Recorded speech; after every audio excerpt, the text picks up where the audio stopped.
이 테이프는 튤립교회선교회가 제작하여 배포하는 튤립신화연구원 성경연구 교재입니다. 오늘 강의 제목은 기독론입니다. 기독론은 영어로 말하면 크리스톨로지라고 그러는데요. 크리스톨로지. 이 기독론은 예수님이 어떤 분이신가, 그의 인격과 사역을 공부하는 학문이죠. 예수님은 삼위일체 중에 제2위이신 분으로 하나님 바로 그분이십니다. 그러나 그것만 가지고는 기독론 설명에 충분하진 않고 좀 더 깊이 들어가서 기독론에서 여러 가지 문제를 다루는데, 지금부터 1시간 동안 기독론 강의하실 때 여러분 경청하셔서 신앙생활에 도움이 되시기 바랍니다. 여러 가지로 말씀을 드리겠는데, 첫째는 예수님의 이름에 대해서 말씀을 드리겠습니다. 또는 그리스도의 이름이라고 할까요? 그리스도를 호칭할 때 여러 가지 이름을 씁니다. 대략 5가지인데요. 그 이름들을 보면은 첫째 예수라고 그러죠. 예수. 이 말은 히브리 말의 여호수아, 또 히브리 말 발음으로는 야슈아라고 그러죠. 야슈아. 영어로 말할 것 같으면 자슈아 그러지만 히브리 말의 원 발음은 야슈아입니다. 구약의 여호수아와 같은 예수의 이름을 뜻을 가지고 있는 말입니다.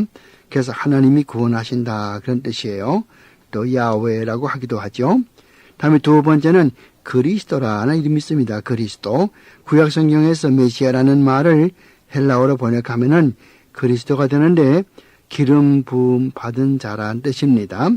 구약 성경을 보면은 사무엘상 10장 1절에 이스라엘의 왕을 기름을 부어서 세웠고, 열왕기상 19장 16절에 보면은 선지자를 기름을 부어 세웠고, 출애굽기 29장 7절을 보면은 또 제사장을 기름을 부어서 세웠습니다. 오늘은 교회에서 목사, 장로, 집사에게 손을 얹어 안수로 대신합니다. 당시 기름을 부어서 직책을 맡기는 것은 기름은 귀하고 또 빨리 없어지지 않는 성질 때문에, 또 이와 같은 기름을 붓는 것은 성령을 상징하는 의미로 안수받는 그 직책의 고귀함과 그리고 그 귀한 직책을 감당하도록 특별히 성별되었으며 그 직책의 자격을 부여한다는 등 여러 가지 의미를 가지고 있었습니다. 오늘에도 안수하는 것은 마찬가지 의미를 갖습니다. 안수는 그 사람의 구원과는 관계가 없습니다. 그리스도는 왕, 제사장, 선지자의 삼중직을 모두 감당하기 위하여서 성별된 분으로 성령의 기름 부음을 받으신 분이십니다. 그가 기름 부어 받으심을 세웠다는 말은 그가 요단강에서 세례받을 때에 성령이 비둘기 모양으로 임했다는 데서 입증됩니다. 그 다음에 세 번째, 예수님을 인자라고 합니다. 인자, 사람 인자, 아들 자자. 그리스도를 인자라고 부르기도 하지요. 이 말은 다니엘서 7장 13절에서 나온 말인데요. 사람들이 쓰는 말이 아니고 예수님이 자기 자신을 가리켜서 사용한 말입니다. 그가 고난의 종임을, 즉 그의 이 땅에 오신 목적이 자기 생명을 많은 사람의 대속물로 주기 위한 것이 그의 사명임을 나타내주는 말로 인자라는 말을 쓰고 있습니다. 네 번째, 예수님의 호칭은 하나님의 아들입니다. 예수님은 마태복음 11장 27절 말씀대로 성삼위 하나님의 제2위인 고로 본체가 하나님의 아들이시고, 또한 마태복음 24장 36절 말씀대로 구세주이기 때문이며, 누가복음 1장 35절 말씀대로 성령의 특별한 사역으로 인간의 몸을 입은 탓에 하나님의 아들이라고 불리워지는 것입니다. 끝으로 다섯 번째, 예수님의 이름은 주님이죠. 주님. 보통 우리는 그리스도를 주님이라고 부르고 가장 흔히 이 말이 사용됩니다. 특히 그가 부활하신 후에 주님이라는 말을 많이 쓰게 되는데요. 요한계시록 1장 10절 말씀 보면은 주의 날이라는 말이 새로 생겼습니다. 주님이란 그가 교회의 머리시고 또 주인이 되시며 우주의 주인이시라는 의미를 내포하고, 따라서 피조물에게 절대적인 순종을 요구하는 왕권을 의미하기도 합니다. 우리가 예수님을 주님이라고 하면은 그에게 나의 모든 것을 다 바치고 그에게 전폭적으로 순종할 것을 다짐하는 것을 말하는 것이죠. 오늘의 성도들에게는 예수님을 주님으로 대하는 태도가 미약하다는 것입니다. 그러면 이제 두 번째 대지로 그리스도의 성격을 보도록 합시다. 그리스도의 성격, 그리스도에게는 두 가지의 성격이 있습니다. 그런데 이 그리스도의 성격에 대해서 초대교회에서는 많은 신학적 논란이 있어 왔습니다. 교회의 역사를 더듬어 보면은 초대교회의 이른바 공회라고 하는 거, 이 카운실이죠. 이 공회 또는 또 종교회라고도 합니다만은 이 모든 공회는 따지고 보면은 그리스도의 성격 문제 때문에 소집된 회의들이었습니다. 그리스도가 하나님이신가 인간이신가, 혹은 또 어떻게 양성이 한 몸에 있을 수가 있는가, 만약에 예수님이 하나님이라면은 잠시 인간으로 보였던 것뿐인가, 이런 여러 문제가 논쟁거리였습니다. 그러나 성경은 분명히 디모데전서 3장 16절에 이르기를 하나님이신 그리스도가 인간의 형상을 입고 오셔서 우리들 가운데 임하신 사실을 입증해주고 있습니다. 그리스도와 인간의 몸을 입고 오신 것은 비단 신약시대에만이 아니라 구약시대에서 신인 현현으로 인간의 모습으로 자주 나타나셨습니다. 물론 성경이 완성되기 전의 일이지요. 그리스도는 분명히 신성과 인성을 겸하신 분이십니다. 한 몸의 인성과 신성을 겸한 이 사실을 설명할 도리는 없습니다. 그 이유는 우리 인간의 제한된 두뇌로서는 이해할 수 없는 우리 인간의 지적 영역 밖에 있는 일이기 때문이죠. 우리는 성경이 그렇게 가르치기 때문에 그대로 믿을 뿐입니다. 마치 삼위일체 하나님을 좁은 인간의 두뇌로 모두 이해할 수 없는 것과 같은 이치입니다. 그러므로 성경을 성경대로 믿는가, 아니면 성경을 비판하여 취사 선택하는가 하는데 따라서 성경적인 보수주의 신앙과 하나님의 계시보다도 인간의 이성을 더 중요시하는 자유주의 신앙으로 분리되고, 성경의 내용을 믿으나 그것이 어디서 오든지 간에 성경 이외에 다른 계시를 믿는 것이 신비주의자들입니다. 신비주의자들은 성경의 충족성을 믿지 않습니다. 성경은 우리를 구원하는 데 필요한 모든 정보가 다 들어있어서 하나님이 우리에게 계시하신 전부라는 이 진리를 믿지 않지요. 그러므로 신비주의도 엄밀한 의미에서 자유주의에 속합니다. 성경대로 믿지 않는 모든 가르침은 아무리 요란스러워도 자유주의, 범주에 속할 수밖에 없습니다. 초대교회 즉 기원 2세기, 3세기, 4세기에는 예수님의 인성과 신성을 둘러싸고 많은 이단들이 나왔습니다. 그 대표적인 사건들을 예를 들어 보자면은 게린두스라고 하는 사람은 영지주의자였는데요.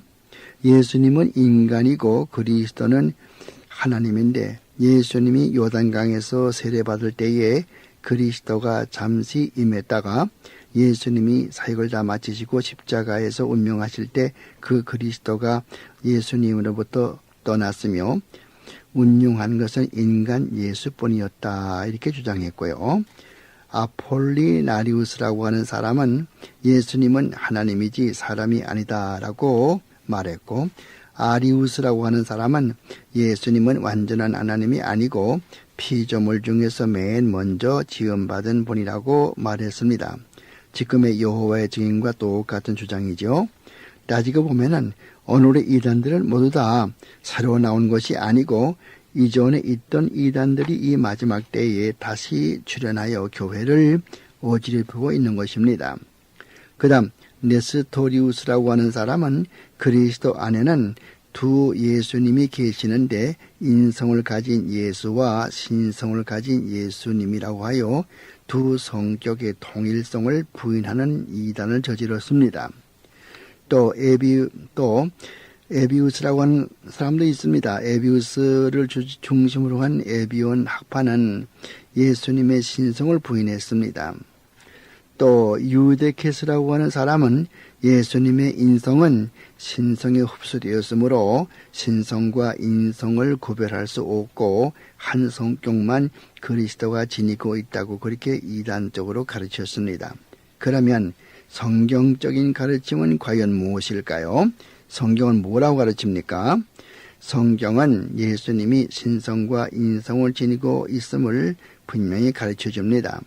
하나님이신 예수님이 사람의 형상을 취해서 인성을 지녔다고 가르쳐 줍니다.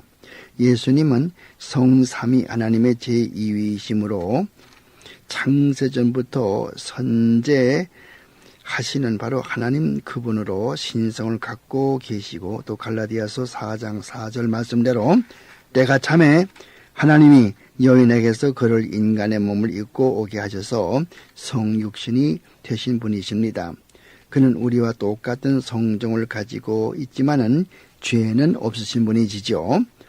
그의 신성은 구약에서 이사야서 9장 6절 말씀이나 또 예레미야 23장 6절, 미가서 5장 2절, 말라기 3장 1절 등에서 읽어볼 수가 있고요. 또 신약성경에서는 마태복음 11장 27절 말씀이나 또 마태복음 16장 16절, 또 마태복음 26장 63절에서 64절, 요한복음 1장 1절, 로마서 9장 5절, 고린도전서 2장 8절, 또 히브리서 1장 1절에서 3절, 그리고 요한계시록 19장 16절 등에서 잘 읽어볼 수가 있습니다. 이 같은 엄격한 성경 구절이 예수님의 신성을 도무지 부인할 수 없으리만큼 분명히 입증해 주는데도 자유주의 신학자들은 예수님의 신성을 인정하지 않고 예수님은 위대한 인간이며 하나의 선생이라고 믿고 있는 것이 오늘 대부분 교계의 지도자들의 잘못된 가르침입니다. 그의 그 인성은 요한복음 8장 40절 말씀이나 사도행전 2장 22절 말씀, 또 로마서 5장 15절 말씀이나 고린도전서 15장 21절 말씀 등에서 읽어보듯이 그는 인간이 갖는 육신과 영혼을 가졌었고 또한 마태복음 26장 26절이나 38절, 누가복음 24장 39절 말씀, 또 히브리서 2장 14절 말씀 등을 보시면은 이것을 알 수 있습니다. 예수님은 인간처럼 또 성장하셨고요. 누가복음 2장 40절 말씀 보십시오. 역시 보통 인간처럼 성장하셨고 또 인간의 간거를 다 경험하신 분이시죠. 마태복음 4장 2절 말씀, 마태복음 8장 24절 말씀이나 누가복음 22장 44절, 요한복음 4장 6절, 요한복음 11장 35절, 요한복음 12장 27절, 또 히브리서 2장 10절 등을 보시면은 우리의 모든 인간과 똑같은 희노애락의 간거를 다 겪으신 분이십니다. 또 참 인간이긴 하지만은 죄는 없으신 분이십니다. 요한복음 8장 46절이나 특히 고린도후서 5장 21절이요. 고린도후서 5장 21절, 또 히브리서 4장 15절, 베드로전서 2장 22절, 요한 1서 3장 5절 등을 보면은 그는 죄가 없으신 분임을 알 수가 있죠. 그러니까 그는 하나님이신데 인성을 지니시고 우리와 똑같은 그런 모든 희노애락의 감정을 가지고 있고 고난을 받으신 분인데 죄만 없으신 분이다. 그렇게 볼 수 있죠. 그리스도가 인성과 신성이 필요한 이유를 봅시다. 왜 예수 그리스도는 인성과 신성을 가지셔야 되나요? 그가 인간이기 때문에 우리의 대성물이 될 수가 있고요. 고난받고 죽을 수가 있는 것입니다. 하나님이 어떻게 죽습니까? 죄가 없는 분이기 때문에 또 다른 사람들의 죄를 용서해 줄 수 있는 거죠. 그가 죄가 있다면은 그가 보통 생육 방법으로 태어났더라면은 죄인일 테니까 죄인이 죄인의 죄를 어떻게 용서할 수 있겠습니까? 그러므로 죄가 없으신 그리스도가 우리의 죄를 용서할 수 있죠. 그래서 구약성경에서는 흠도 없고 티도 없는 깨끗한 양을 잡아서 하나님 앞에 드렸던 것이 바로 예수 그리스도를 상징하는 말이거든요. 그래서 죄가 없는 분이기 때문에 우리의 죄를 용서해 줄 수 있었다. 그가 하나님이시기 때문에 저 신성이죠. 그가 신성을 가지고 있기 때문에 그의 희생이 무한한 가치가 있어서 하나님의 진로를 참으시고 또한 사람을 하나님의 진로로부터 구원할 수가 있다고 하는 것이죠. 이것은 그가 하나님이기 때문에 할 수 있는 일이죠. 인간을 못하죠. 시편 40편 7절로 10절 말씀이나 시편 130편 3절 말씀 보시면은 이 인성과 신성이 하는 일을 알 수가 있습니다. 그 다음에 그의 두 성품이 통일되어 있는 분을 보자 말이에요. 예수님은 인성과 신성이 있는데 그것이 이렇게 분리되어 있는 것이 아니고 통일되어 있다는 말입니다. 그리스도는 인성을 갖고 있으나 인간이 아니에요. 중보자 예수는 언제나 변함없는 하나님 바로 그분이십니다. 성육신 할 때에 예수님은 마치 하나님이시기를 포기해버리고 인간으로 변한 것이 아닙니다. 그는 언제나 하나님으로 신성을 가지고 계신 분이며 성육신 때는 그의 신성의 인간의 성품을 지닌 것뿐입니다. 그는 신성과 인성의 모든 특징을 다 가지고 계시고요. 예수님이 인간의 자격으로 말하건 간에 또는 하나님의 자격으로 말하건 간에 예수님께서 말씀하신 모든 것은 항상 한 분 그리스도가 말씀하시는 것이란 말입니다. 그래서 또 인간으로 한 말이 다르고 또 하나님으로 한 말이 다른 것이 아니라 예수 그리스도에게 다 통일되어 있단 말이에요. 인성과 신성이. 요한복음 10장 30절 말씀이나 요한복음 17장 5절 말씀을 참고하시기 바랍니다. 많은 이단들은 그리스도의 성격의 통일에 대해서 다르게 가르치고 있어요. 가령 종교개혁기 소시누스라고 하는 사람은 예수님의 신성을 부인해버렸습니다. 마치 초대교회에서 사벨리우스 같은 사람과 마찬가지죠. 사벨리우스라고 같은 사람은 뭐라고 가르치냐면은 삼일체 교리를 오해해서 말하기를 하나님은 삼위로 계시는 것이 아니고 일위로 계시는데 어떤 때는 아버지 하나님으로 나타나고 어떤 때는 아들 하나님으로 나타나고 어떤 때는 성령 하나님으로 나타난다 이렇게 가르쳤어요. 그래서 창조 때는 하나님이 아버지로 나타나고 십자가에서는 아들로 나타나고 구속 사역에서는 성령으로 나타난다 이렇게 가르쳤어요. 이런 사상을 신학적으로 양태론이라고 그래요. 양, 모양 양자, 태, 이 태도라고 쓰는 태자 있죠. 그 다음에 론, 그래서 양태론, 말씀 논자, 양태론, 영어는 모달리즘이라고 그래요. 모달리즘, M-O-D-A-L-I-S-M, 모달리즘이라고 그래요. 이런 사입이 종교 사상이 초대교회에서 많은 성도들을 오도해서 큰 무리를 빚었고 초대교회 지도자들은 이런 이단과 싸워야 했습니다. 오늘에도 부흥 강사 가운데 양태론을 가르치는 그런 부흥사들이 뻗어시 기성교회의 강단에서 설교하고 있는 걸 볼 수 있습니다. 조심하셔야 되겠죠. 다음 이번엔 큰 세 번째 대지로 그리스도의 상태에 대해서 말하겠습니다. 그리스도는 어떤 상태로 사역하셨는가 두 가지가 있어요. 그리스도에게는 두 가지의 상태가 있어요. 비하, 낮아지심이죠. 비란 말은 낮아질 비자, 하는 아래 하자, 비하라고 그래요. 영어로 humiliation이라고 그래요. humiliation, 낮아지는 거예요. 또 승규가 있어요. exaltation, 승규라는 것은 오를 성자와 귀할 기자, 그래서 exaltation, 높아지는 것이죠. 그리스도에게는 이 두 가지 상태가 모두 필요했어요. 그가 낮아지는 상태로 있었다는 말은 그가 말씀이 육신이 된 분이지만은 율법 아래에 있어서 율법을 지켜야 하는 상태였고 또 승귀의 상태라는 말은 그는 승리의 주님으로 따라서 율법 위에 계셨던 분이고 그러면 이 두 가지 상태를 좀 더 자세히 설명해야 되겠죠. 첫째, 이 그리스도의 낮아지심, 그 비하에 대해서 공부하자는 말입니다. humiliation이에요. 비하예요. 하늘의 영광을 버리시고 인간의 형상을 입으신 분, 말씀 자체이신 그 그리스도가 율법 아래에 놓였다는 사실, 이게 정말 낮아지심이 아니겠습니까? 마태복음 3장 15절 말씀이나 갈라디아 3장 13절 말씀, 갈라디아 4장 4절, 또 빌립보서 2장 6절로 8절 말씀 등은 예수님께서 이렇게 인간의 형상을 입고 오심으로 말미암아서 자기 자신이 낮아지신 그 비하를 가르쳐주고 있어요. 그의 비하에서는 그의 성육신과 고난과 죽음, 장사됨 이 네 가지를 포함하고 있어요. 다시 한번요. 그의 성육신, 베들레헴 말구유에서 탄생하셨죠. 성령으로.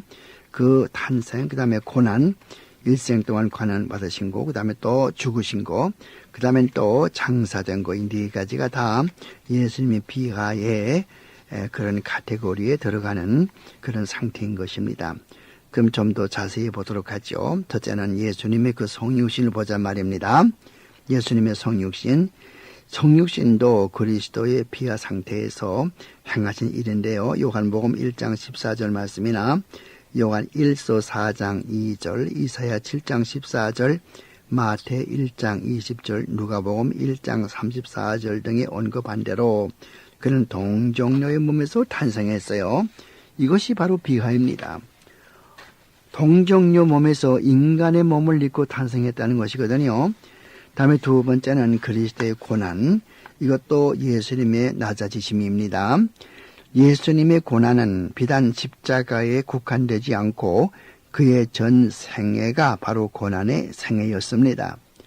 죄 없는 하나님이 죄로 인하여서 저주받은 세상에 오셔서 평생을 고난의 종, 순환의 종으로 살아갔단 말입니다. 사단이 그를 늘 공격했고 또 사람들이 그를 늘 멸시 천대했고 그의 원수들이 늘 그를 핍박했지 않습니까?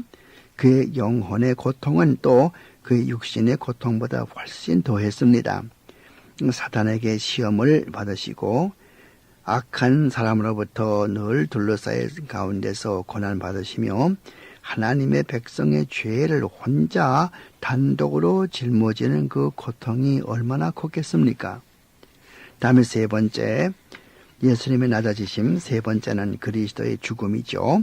예수님은 사고나 병으로 돌아가신 분이 아니고 하나님의 뜻대로 죄인의 죄를 짊어지시고 하나님의 진로를 한 몸에 받으시면서 돌아가신 분이시거든요.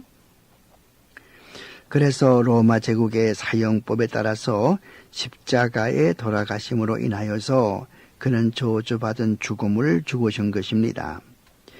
로마 사람들은 사람을 죽일 때 본국의 국민들은 이렇게 참수형으로 칼에 그 목을 치죠. 참수형으로 죽이지만은 외국 사람들 또 노예들 이건 전부 항상 십자가로 처형했습니다. 예수님께서 로마 법 아래 태어나고 또 로마 시대에 사형 집행된 거 이것이 우연한 것이 아니고 성경은 벌써 신명기 21장에서 그렇게 될 것을 다 예언하거든요. 21장 23절에요. 그래서 사도 바울도 갈라디아 3장 13절 말씀에서 그가 나무에 달려 죽으신 것을 강조하고 있어요. 즉 십자가에 죽으신 것을 강조하고 있어요. 어쨌든 로마 제국의 사형법에 따라서 십자가에 돌아가심으로 인해서 그는 저주받은 죽음을 죽었단 말입니다. 그 저주는 예수님 자신의 죄 때문에 받은 저주가 아니라 바로 하나님의 백성인 여러분과 내가 받아야 할 그 죄를 예수님께서 대신 짊어진 데서 오는 그런 저주지요. 즉 우리들의 저주를 그가 받으신 것이죠.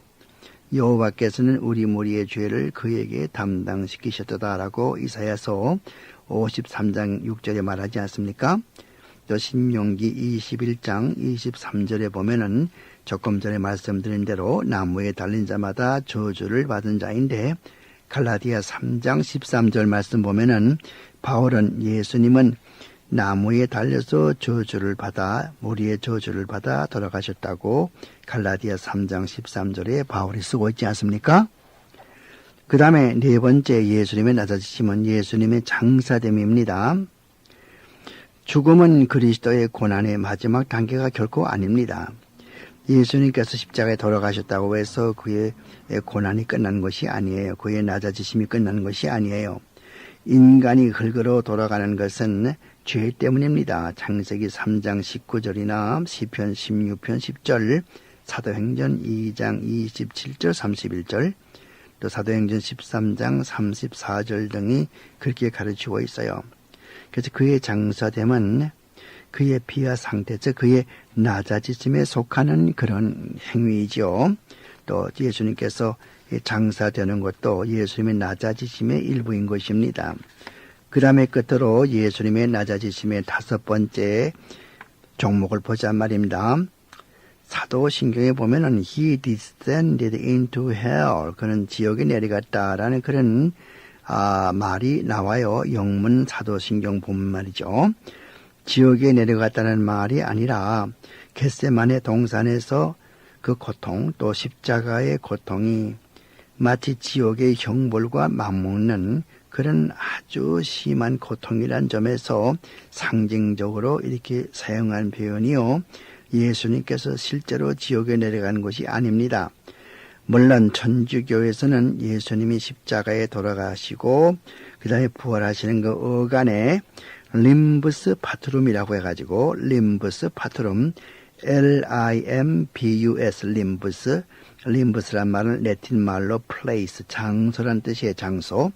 파트룸 그러면은 아버지들, 그러니까 옛날에 노아 시대 또 구약 시대에 회개하지 않고 죽었던 사람들이 모여 있는 것을 천주교 사람들은 림부스 파트룸이라고 그래요. 림부스 파트룸.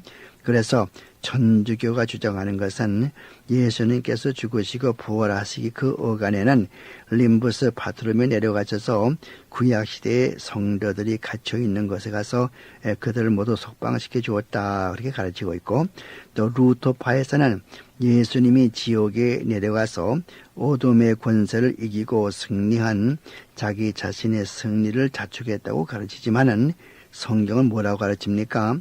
사람이 한 번 죽는 것은 정한 것이요 그 뒤에는 심판이 있다고 히브리서 9장 27절에 가르치거늘, 어떻게 다시 죽은 사람이 있는 곳에 가서 2번의 기회를 주어서 다시 구원에 올 수 있겠습니까? 잘못된 것이겠죠. 그럼 지금까지 공부한 것이 예수님의 비하입니다. 이제는 예수님의 승귀, 높아지심, 이걸 보자 말입니다. 영어로 exaltation, exaltation, exaltation 보자 말이에요. 그리스도의 비하가 있는가 하면은 또 그리스도의 승귀, 높아지심이 있습니다. 그의 높아지심이죠.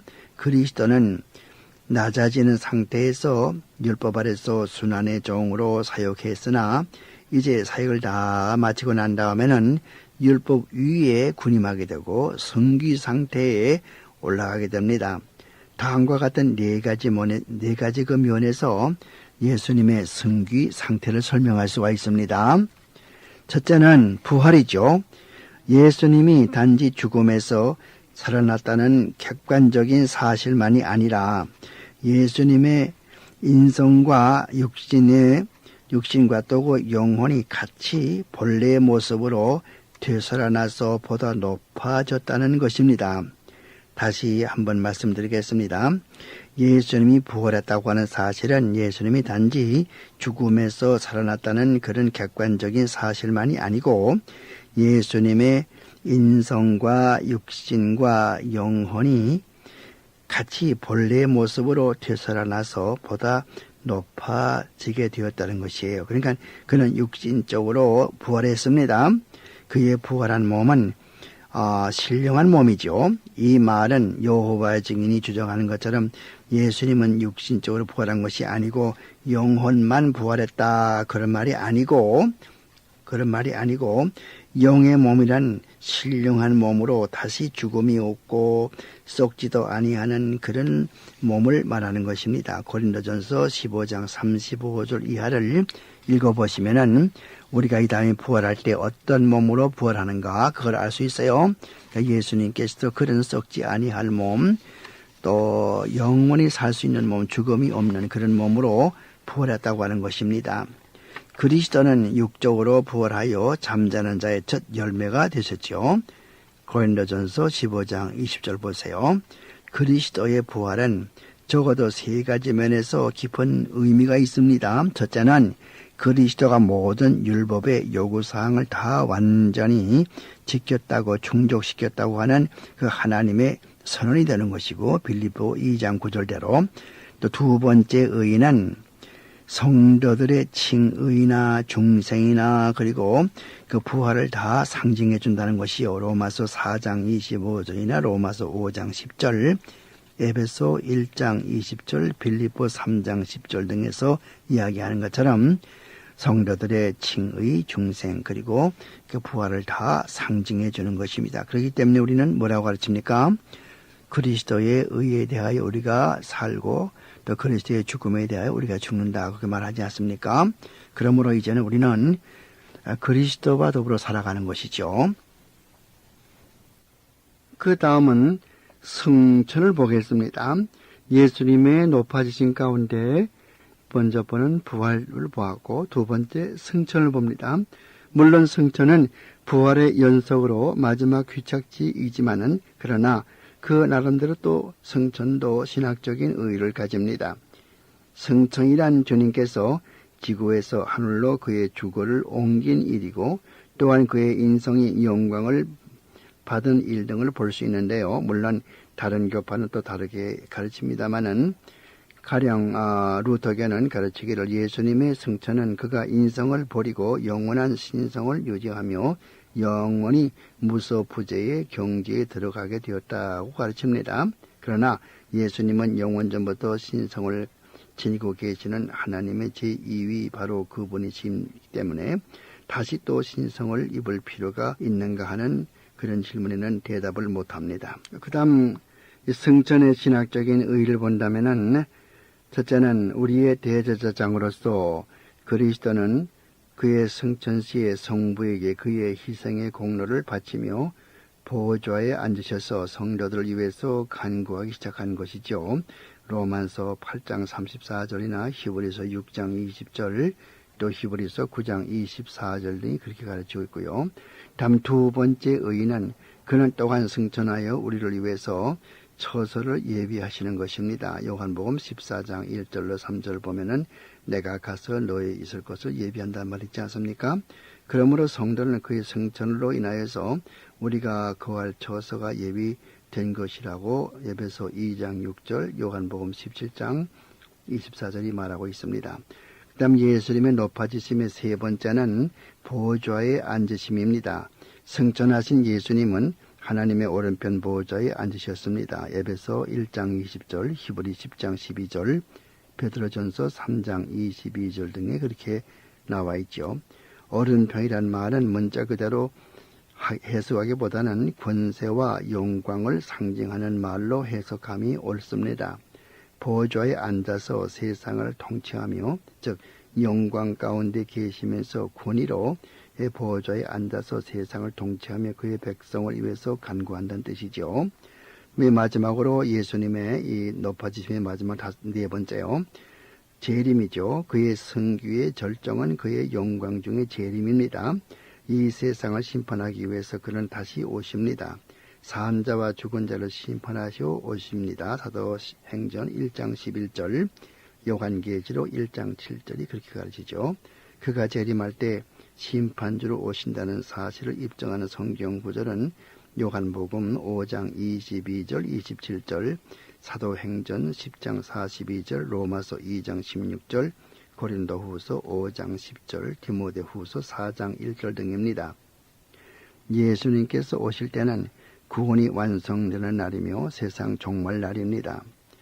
고린도전서 4장 5절, 빌립보 3장 20, 골로새 3장 4절, 데살로니가전서 4장 13절로 17절, 데살로니가 후서 1장 7절로 10절, 또 똑같은 데살로니가 후서 2장 1절로 11절 등을 읽어보시면 알 수 있습니다.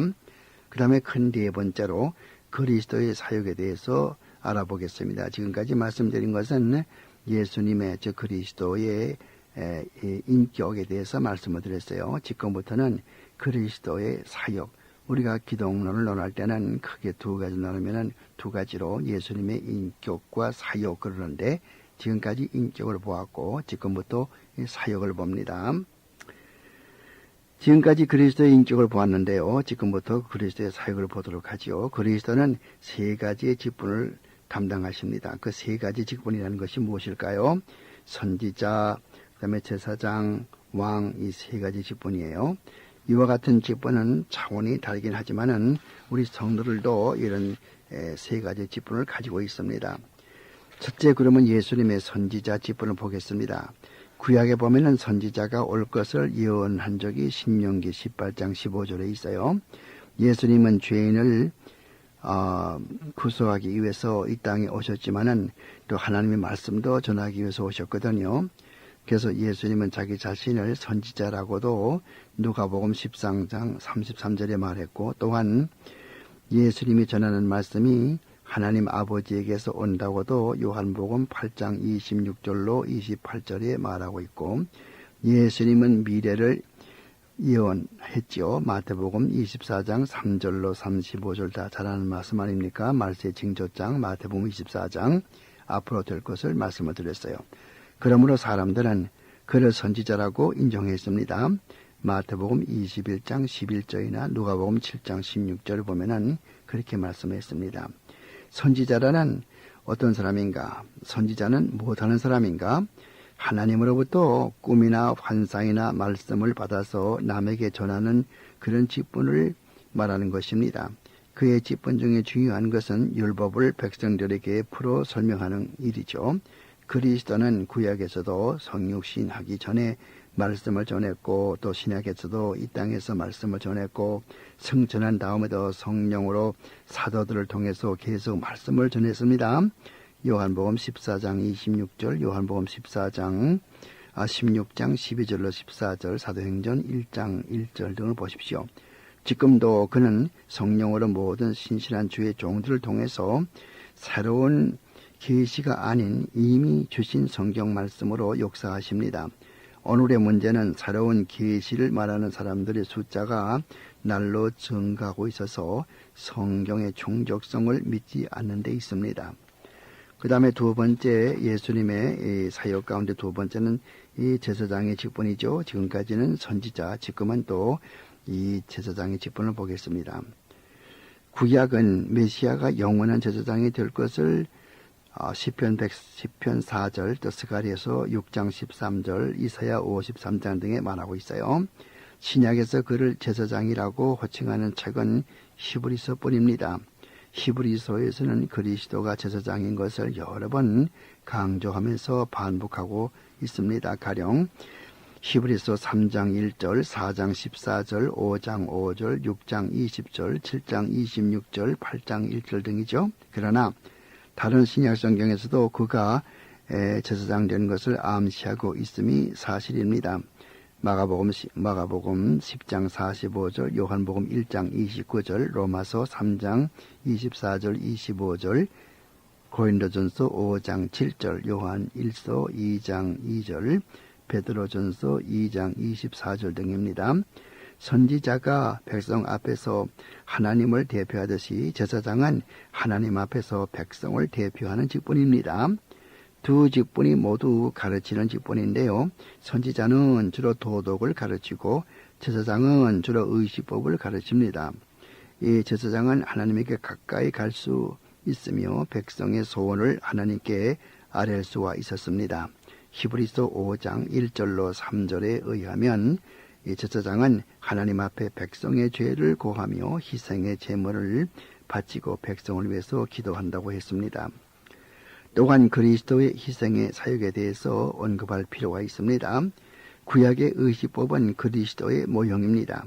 히브리서 9장 23절로 24절, 히브리서 10장 1절, 또 히브리 13장 11절, 12절 등을 읽어보면은 알 수가 있어요. 모두 장래일의 모형이거든요.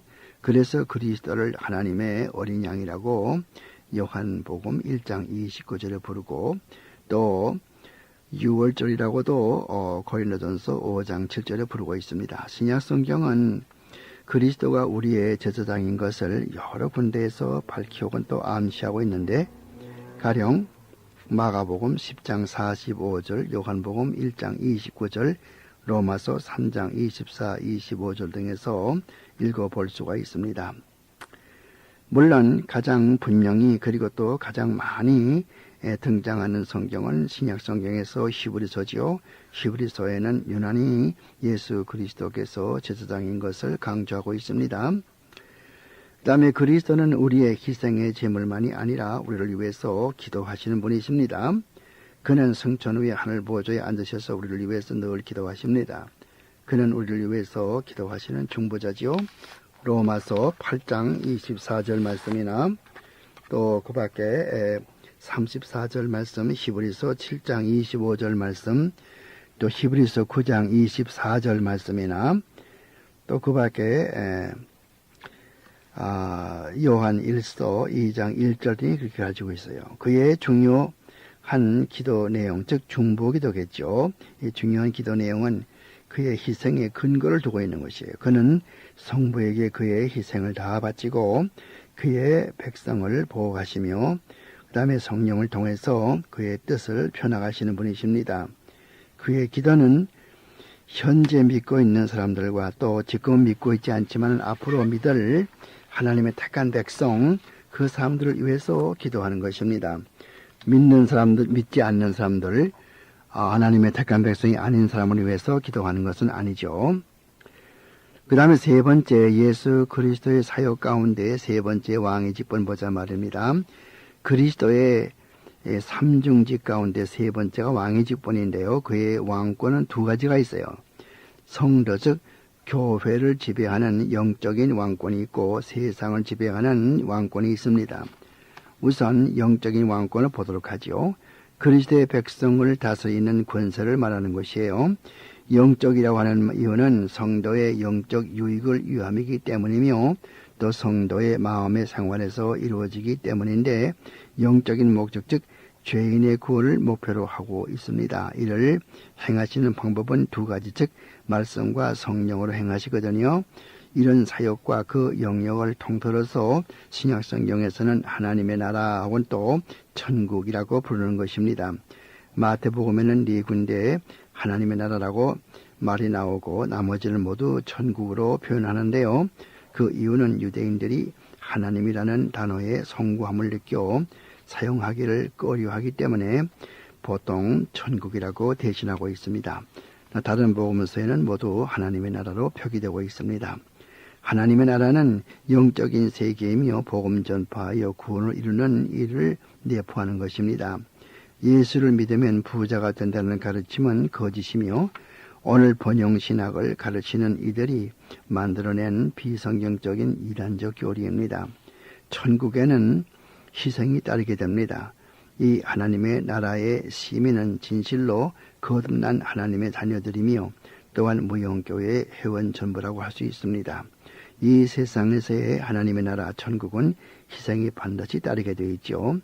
하나님의 나라는 두 가지 면이 있는데 성도들의 마음속에 하나님의 말씀을 가지고 살아간다는 의미에서 이미 이루어졌고 마태복음 12장 28절대로 또 누가복음 17장 21절대로 또한 하나님의 나라는 미래적인데 그리스도의 재림할 때에 완전히 이루어진다 해서 미래적입니다. 마태복음 7장 21절, 누가복음 22장 29절, 고린도전서 15장 50절을 보십시오. 그래서 하나님의 나라는 이미 이루어졌고 또 한편 미래적이다 이렇게 말할 수가 있습니다. 여기에 대한 좋은 참고서적은 허만 리델보스 R-I-D-D-E-R-B-O-S 허만 리델보스가 쓴 The Coming of the Kingdom 하나님의 나라의 도래라는 책을 보시면 좋을 것입니다. 미래에 다가올 천국은 현재의 천국과 본질적으로 같아서 사람들이 마음에 하나님의 통치하시게 됩니다. 다른 점이 있다면 지금은 보이지 않지만은 그때는 천국이 보이는 천국이 될 것이고 완성된 천국이 된다는 점이 다를 뿐입니다. 그 다음에 두 번째로 그리스도의 일반적인 왕권을 보자 말입니다. 지금은 영적인 왕권을 보았습니다. 성도들을 지배하는 영적인 왕권, 즉 하나님의 나라를 지배하는 영적인 왕권. 그 다음에 두 번째 예수님의 왕권 가운데는 일반적인 왕권이 있어요. 앞서 성도들의 영혼을 관할하는 영적인 왕권을 보았는데 이제는 일반적인 왕권을 보자는 말이에요. 부활하신 주님은 마태복음 28장, 마태복음 28장 18절에 하늘과 땅의 모든 권세를 내게 주셨으니라고 말했습니다. 이 말이 고린도전서 15장 27절과 에베소서 1장 20절, 22절 등에 다시 반복됩니다. 성부가 성자에게 주어진 세상을 통치하는 왕권을 말하는 것이죠. 중보자로 그리스도는 나라와 각 개인의 운명을 결정하며 세상을 주관하며 그의 구속의 목적을 위해서 세상을 복종시키며 그의 교회를 위험에서 지켜주십니다. 이런 왕권은 하나님의 나라의 원수들이 모두 다 진멸될 때까지 계속되는데 다 모두 목적을 달성하게 되면은 그리스도께서 하나님 아버지에게 하나님의 나라를 바치게 됩니다. 고린도전서 15장 24절로 28절 보시기 바랍니다. 이번에는 큰 다섯 번째로 그리스도를 통한 대속을 보겠습니다. 예수님의 세 가지 직분 가운데 제사장의 직분이 있는데 그 제사장의 직분 가운데서 한 가지 특히 중요한 국면이 있어서 그것을 소개하려고 합니다. 즉 대속입니다. 어토먼트죠. 대속이요.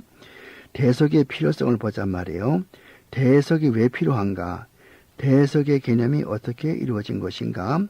어떤 이들은 죄를 범한 인간을 향하여서 하나님이 노하시면서 내려다보고 계시는데 사랑 많으신 예수 그리스도께서 뛰어들어가 우리를 구원했다라고 가르칩니다. 그렇게 되면은 무슨 결과가 나오냐 하면은 모든 영광은 그리스도 홀로 받게 되고 하나님 아버지는 모든 영광을 빼앗기게 됩니다.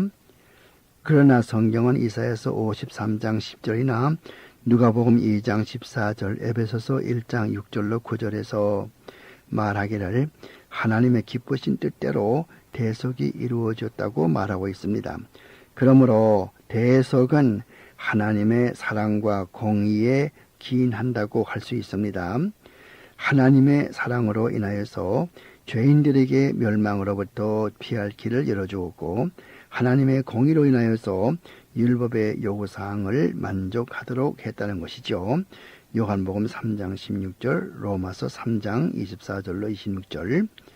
어떤 사람들은 하나님은 그런 희생을 치르지 않고서도 죄인을 용서할 수 있었다고 말하지만은 거룩하고 의로우신 하나님은 죄를 그냥 묵고할 수가 없다는 것이 출애굽기 20장 5절이나 또 시편 5편 5절, 느헤미야 1장 2절, 로마서 1장 18절 또 32절 등의 말씀입니다.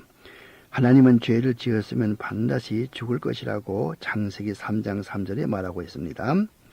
그 다음에는 이 대속의 성격을 보자 말입니다. 이 대속의 성격, 하나님의 첫째는 하나님의 공의를 만족시킨 거예요. 죄의 값은 사망입니다. 그러므로 그리스도의 죽음으로 인하여서 하나님의 공의를 만족시킨 것이죠.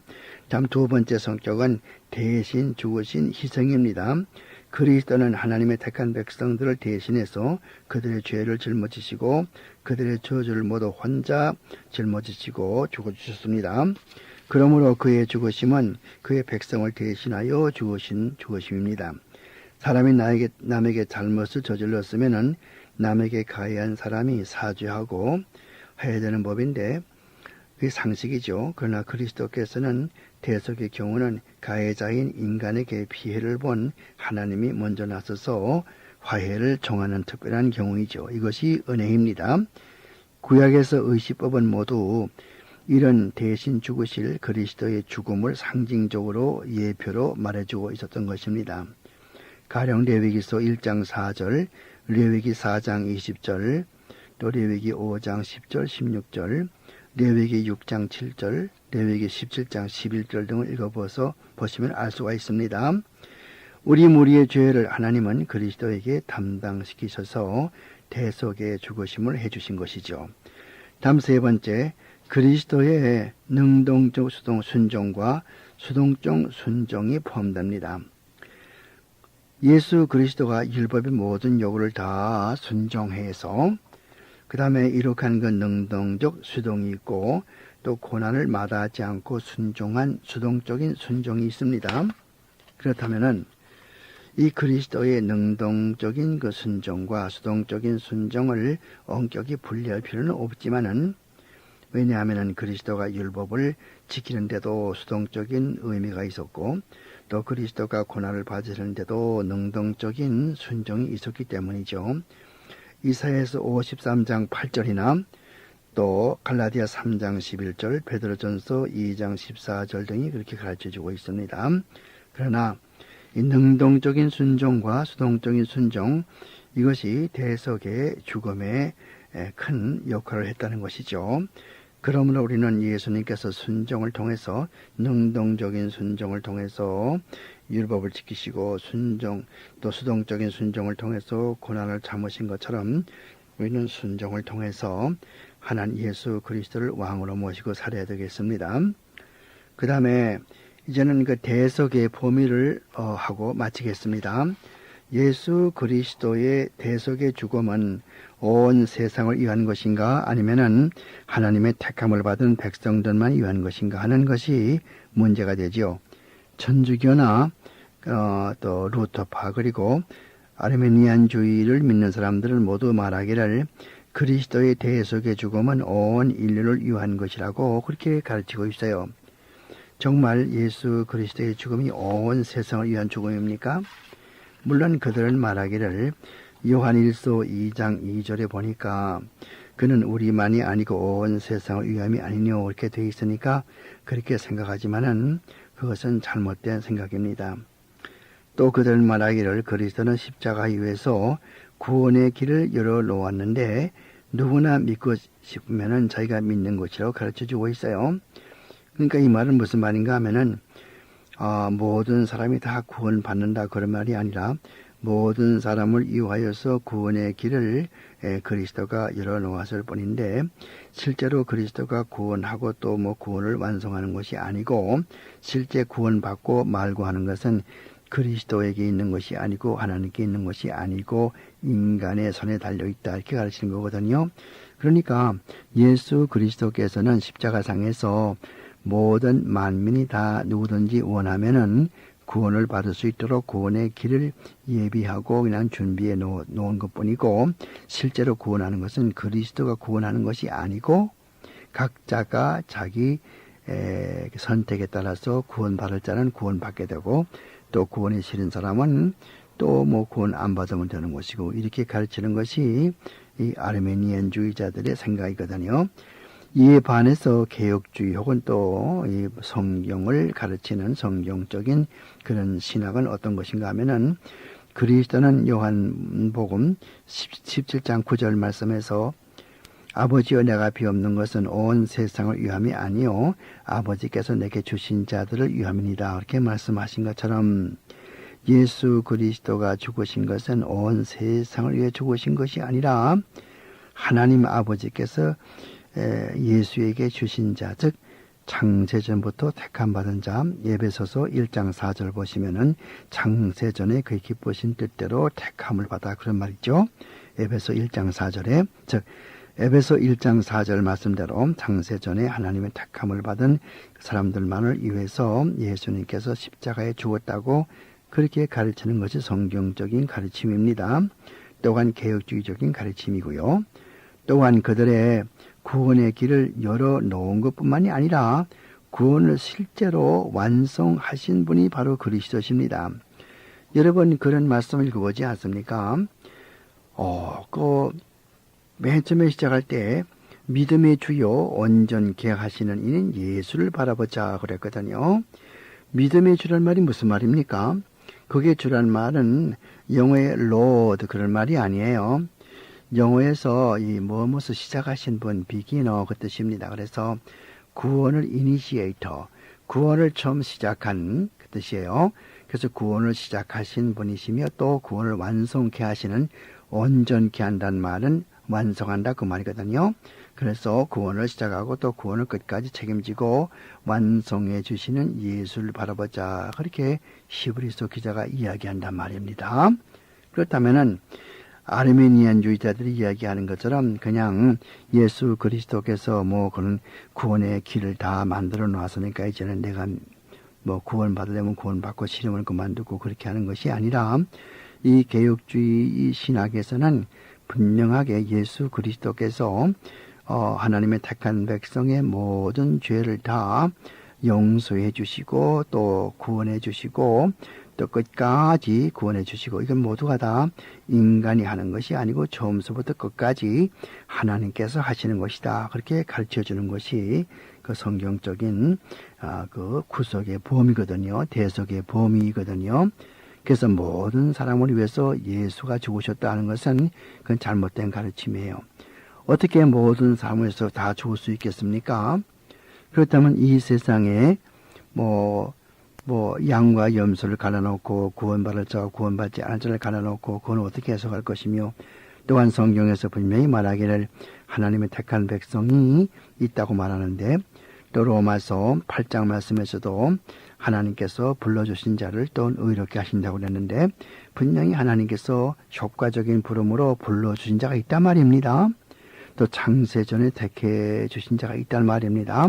그러니까 그들을 위해서 예수님께서 죽으신 거예요. 그래서 가장 그 좋은 성경 구절은 아까 말씀드린 요한복음 17장 9절 말씀에 예수님의 메시아 기도에서 아버지여 내가 비옵는 것은 온 세상을 위해 비는 것이 아니라 아버지께서 내게 주신 자들을 위함이라. 그 말을 또 내게 오는 자를 내가 결코 버리지 아니하시라 내어쫓지 아니라 그런 말씀이라든가 또 특히 마태복음 1장 21절 말씀 보면은 아들을 낳으리니 이름을 예수로 하라.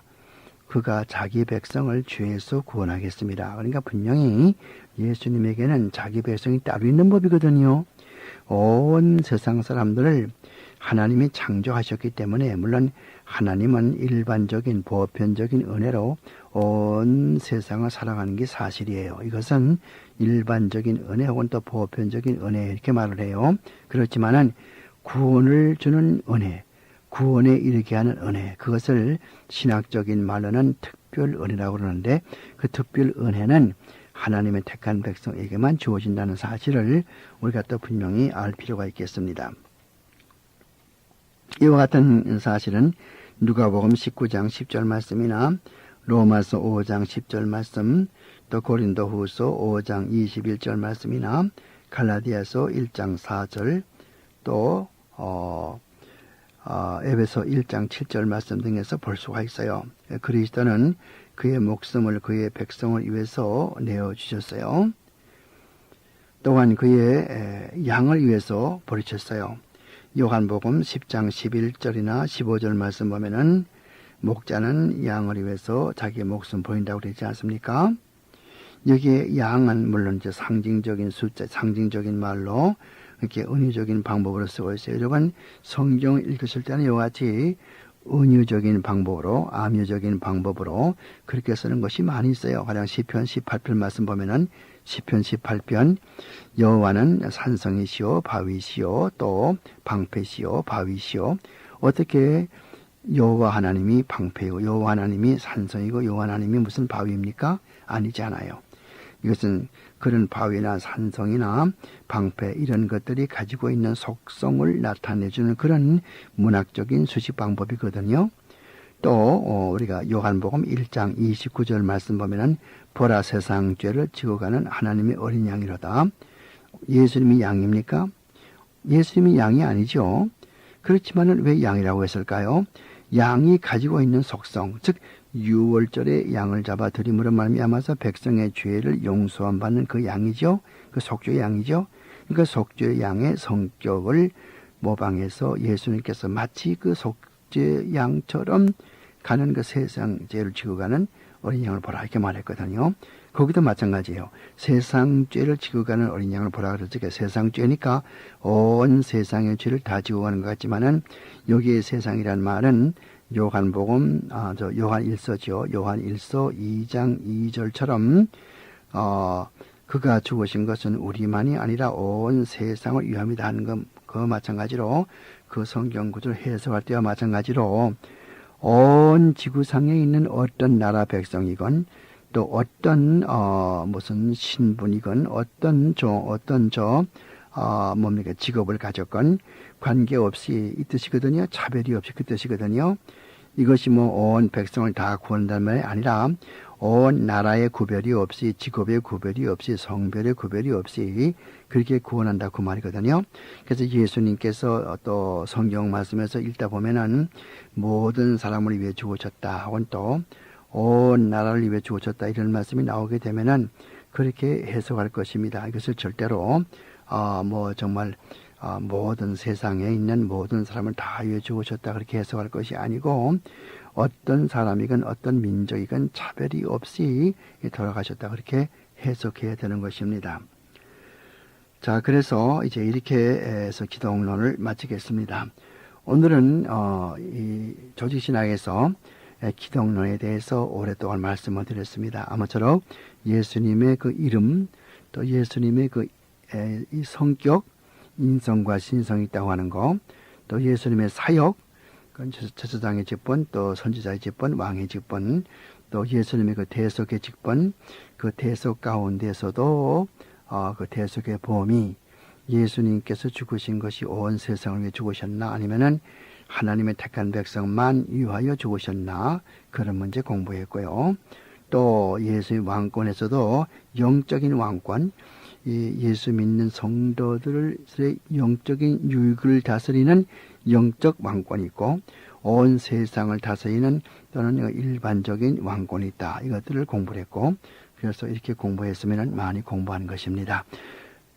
오늘 강의 여기서 마치겠습니다. 감사합니다.